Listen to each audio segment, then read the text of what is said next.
ಹೊಸ ವರ್ಷದಲ್ಲಿ ನಿಮ್ಮ ರಾಶಿಯ ಭವಿಷ್ಯ ಹೇಗಿದೆ ಎಂದು ಸಂಕ್ಷಿಪ್ತವಾಗಿ ಹೇಳುವುದಾದರೆ, ಈ ವರ್ಷದಲ್ಲಿ ನಿಮ್ಮ ಪಾಲಿಗೆ ಏಳಿಗೆ ಇರುತ್ತದೆ, ಆದರೆ ಮಂದಗತಿಯಲ್ಲಿರುತ್ತದೆ. ಹೌದು ಸ್ನೇಹಿತರೆ, ಹಣವಾಗಲಿ ಗೆಲುವಾಗಲಿ ನಿಮಗೆ ಸಂತೋಷ ಸಮಾಧಾನ ತರುವ ಯಾವುದೇ ವಿಷಯವಾದರೂ ಸಾಕಷ್ಟು ಸತಾಯಿಸಿದ ಬಳಿಕವೇ ಹಣ್ಣು ನಿಮ್ಮ ಕೈ ಸೇರುತ್ತದೆ. ಈ ವರ್ಷದಲ್ಲಿ ನೀವು ನಿರೀಕ್ಷಿಸಿದ ಕೆಲಸಗಳು ನೀವು ಅಂದುಕೊಂಡದ್ದಕ್ಕಿಂತ ತಡವಾಗಿ ಆಗುತ್ತದೆ. ಆದರೂ ಕೆಲವು ಕೆಲಸಗಳು ಅಂದುಕೊಂಡದಕ್ಕಿಂತಲೂ ವೇಗವಾಗಿ ಮುಗಿಯುತ್ತವೆ. ವರಮಾನಕ್ಕೇನು ಕೊರತೆ ಇರುವುದಿಲ್ಲ. ಮಾತ್ರವಲ್ಲ, ದಿಢೀರ್ ಹಣ ಬರುವ ಯೋಗವೂ ಇದೆ. ಹಳೆಯ ಸಾಲಗಳನ್ನು ತೀರಿಸಿ ಸಾಲಗಾರರ ಕಾಟದಿಂದ ಬಹುತೇಕ ಮುಕ್ತರಾಗುತ್ತೀರಿ. ನಿಮ್ಮ ನಿರ್ವಹಣೆ ಸಾಮರ್ಥ್ಯ ಹೆಚ್ಚಾಗುತ್ತದೆ. ಆಸ್ತಿಯ ತಕರಾರು ಬಗೆಹರಿಯುತ್ತದೆ. ಪೂರ್ವಿಕರ ಆಸ್ತಿಯಲ್ಲಿನ ನಿಮ್ಮ ಪಾಲು ನಿಮ್ಮ ಕೈ ಸೇರುತ್ತದೆ. ಹೊಸ ಭೂಮಿಯನ್ನು ಖರೀದಿಸುವಿರಿ. ಪ್ರಯತ್ನಿಸಿದವರಿಗೆ ಸರ್ಕಾರದಿಂದ ಅನುಕೂಲಗಳೂ ಸಿಗುತ್ತವೆ.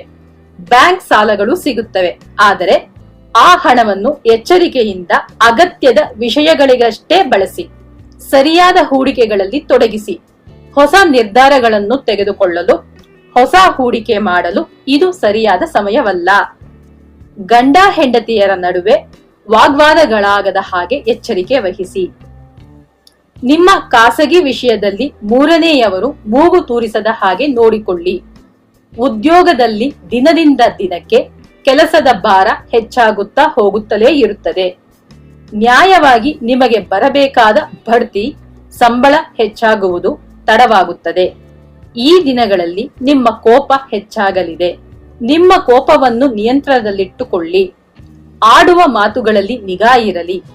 ಕೋಪದಿಂದ ಆಡುವ ಮಾತುಗಳೇ ನಿಮ್ಮ ಜೀವನಕ್ಕೆ ಕೊಳ್ಳಿಯಾಗಬಹುದು. ನಿಮ್ಮ ಗುಣ ಸ್ವಭಾವಕ್ಕೆ ಹೊರತಾದ ಯಾವುದೇ ವ್ಯವಹಾರದಲ್ಲಿ ತೊಡಗಬೇಡಿ. ಹಣ ದ್ವಿಗುಣ ಮಾಡಿಕೊಡುತ್ತೇನೆ, ಸುಲಭವಾಗಿ ಹಣ ಮಾಡುವ ಮಾರ್ಗ ತೋರಿಸುತ್ತೇನೆ ಎಂದವರ ಹಿಂದೆ ಹೋದರೆ ಖಂಡಿತ ಮೋಸ ಹೋಗುತ್ತೀರಿ. ಮುಂದೂಡಲ್ಪಟ್ಟ ಮದುವೆ ಕೈಗೂಡುತ್ತದೆ. ನಿರೀಕ್ಷಿಸುತ್ತಿದ್ದವರಿಗೆ ಸಂತಾನ ಭಾಗ್ಯವಿದೆ. ಪ್ರವೇಶ ಪರೀಕ್ಷೆಗಳಲ್ಲಿ ಉತ್ತೀರ್ಣರಾಗುವಿರಿ. ಪಂದ್ಯ ಪೈಪೋಟಿಗಳಲ್ಲಿ ಜಯ ಗಳಿಸುವಿರಿ. ಇದ್ದ ಗೊಂದಲಗಳೆಲ್ಲ ಬಹುತೇಕ ತಿಳಿಯಾಗುತ್ತದೆ. ಪರಿಚಯವಿಲ್ಲದ ಅನುಭವವಿಲ್ಲದ ವ್ಯವಹಾರದಲ್ಲಿ ಬಂಡವಾಳ ಹೂಡಬೇಡಿ. ನಷ್ಟದಲ್ಲಿ ಮುಳುಗುತ್ತೀರಿ.